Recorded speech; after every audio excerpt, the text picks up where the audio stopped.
नूरखान एअरबेसवर हल्ल्याची पाक पंतप्रधान शहबाज शरीफ यांच्याकडून कबुली।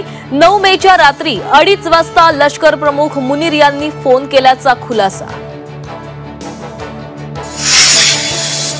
भारताचा क्रूरकर्मा दहशतवादी हाफिज सईदला दणका। भारताच्या हल्ल्यात हाफिज सईदचं मुख्यालय बेचिराग।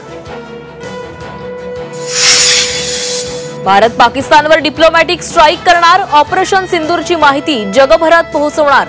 7 ते 8 देशात खासदारांचं शिष्टमंडळ पाठवलं जाणार। भारतापाठोपाठ अफगाणिस्तानही पाकिस्तानची जलकोंडी करण्याची शक्यता। काबूल नदीवर धरण बांधलं जाणार।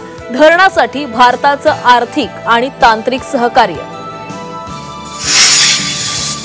जगात पुन्हा एकदा कोरोनाचं टेन्शन। हाँगकाँग सिंगापूरमध्ये कोरोना रुग्णसंख्येमध्ये वाढ। आशिया खंडात पुन्हा एकदा कोरोनाची लाट येण्याची भीती। केदारनाथमध्ये हेलिकॉप्टर क्रॅश। इमर्जन्सी लँडिंग वेळी हेलिकॉप्टरचा मागचा भाग तुटला।